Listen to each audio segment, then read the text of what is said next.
Good morning! Another day as a customer service hero. The office is quiet, the paper is fresh, and I'm ready to help, I think. First priority, coffee, but the machine is making a weird clunk sound. No caffeine today. This is already a disaster. Time to gear up. I put on the headset. It's not just plastic and wires, it's my helmet for the digital battlefield. Let's do this. First call, customer screams, "My TV is a black void, I've tried everything." I stay calm. I am the voice of reason. I ask the magic question. Is it plugged in? Silence. Then a quiet "oh," and they hang up. My brain cells are leaving my body. The second call starts with a literal explosion of noise.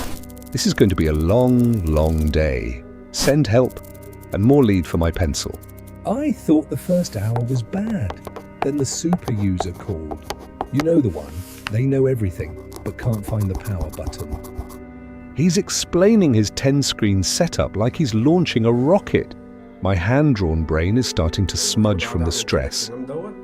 I try to explain the update process. He starts typing so loud I can hear the pencil lead snapping through the phone. Clack, clack, snap. Suddenly a tiny bird flies into my sketched office. It stares at me. I stare at it. We both realize this job is a strange way to spend a Tuesday. The customer starts yelling in capital letters. I slowly pull the headset away and watch a small flag on a distant mountain wave.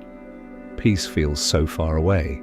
I look at the clock. It's only 9:15 a.m. I have 7 more hours. I need a miracle or a very large eraser.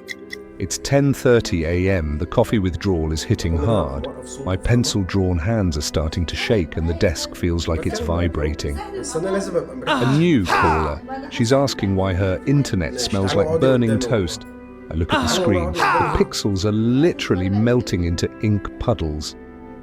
I try to type a solution, but my keyboard turns into a piano. Every key I press plays a sad, out-of-tune note. Plink, plonk. I look at the bird on my windowsill. It's wearing a tiny suit and holding a briefcase. Is it my new supervisor? I think I've been here too long. The customer starts singing her complaint. I close my eyes and imagine I'm a flag on a quiet mountain. Just me and the wind. I snap back to reality. The phone is still screaming. 2 hours down, many more to go. My lead is running thin. 12 p.m., the holy grail of the office. I drop my pencil and for one glorious second the ringing stops. I can see the mountain flag waving in the breeze from my window. I reach for my hand-drawn lunch bag. I imagine a feast, but as I open it, I realize I forgot to draw the food. It's just an empty, hollow pencil outline. My stomach growls in graphite. A customer calls exactly at 12:01. She wants to know why the internet is invisible. I stare at the bird on my windowsill. We both share a moment of deep, silent judgment. Lunch is officially a sketch of the past. 3 p.m. The afternoon slump isn't just a feeling, it's a physical weight. My pencil limbs feel like they're made of heavy lead. I need a miracle or a nap. The phone rings. It's a super user. He says he's reconfigured the mainframe, but can't find his mouse cursor. I stare into the white void of my monitor. I explain that the mouse is the little plastic thing next to his hand. There is a long silence. I can hear the textured paper of my world crinkling in frustration. Suddenly, the office bird flies in and lands on my shoulder. It's wearing a tiny headset too. Hang in there, it chirps. I think I'm officially losing it. I look at my hand-drawn clock. The hands are moving backward. Time is a flat circle, and I am a stickman trapped in a loop of, have you tried restarting? I take a deep breath. The mountain flag in the distance looks a little closer today. Just 2 more chapters. I can do this. Maybe. 4:15 p.m. The shadows in my hand-drawn office are growing long. The cross-hatching is getting thicker. The mountain flag is teasing me from the window. A level 99 boss customer calls. She wants to know why her internet doesn't work during a full moon. I blink. My pencil eyes are tired. I'm sweating actual pencil lead now. I look at my hand-drawn desk, and it's covered in coffee rings that I didn't even draw. The stress is manifesting. The bird supervisor brings me a tiny sketched cup of tea. It's just a circle with a handle, but it's the most beautiful thing I've ever seen.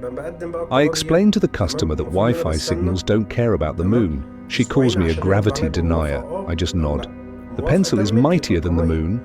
The clock hits 4:45 p.m. The finish line is a thin, scratchy line away. I can almost taste the freedom. Or maybe that's just graphite. 4:59 p.m. The clock is ticking like a hammer. The phone rings one last time, but I don't see a customer. I see a mirror. We are all just sketches waiting for the weekend. 4:59 p.m. The clock is ticking like a hammer. The phone rings one last time, but I don't see a customer. I see a mirror. We are all just sketches waiting for the weekend. I run, not from a call, but towards the mountain. I reach the peak and plant the flag. I'm no longer a voice in a headset. I am the artist of my own time. I run, not from a call, but towards the mountain.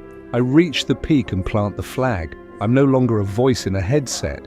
I am the artist of my own time. 5 p.m. The final bell doesn't just ring, it sings. I set the headset down on the desk. It's no longer a helmet, it's just plastic and wire. The desk lines are finally still. I walk toward that mountain I've been staring at all day. The paper texture under my feet feels like real earth now. I'm not just a stickman in a cubicle, I'm a wanderer in a masterpiece. I reach the peak and plant my flag. I look back at the office. It's just a small sketch in the corner of a very big world. The cross-hatching fades into a soft, pencil-shaded sunset. If you survive this 7-minute shift with me, you're a legend. To keep my pen sharp and its lead intact, hit the like button. Subscribe to the channel to join the next adventure.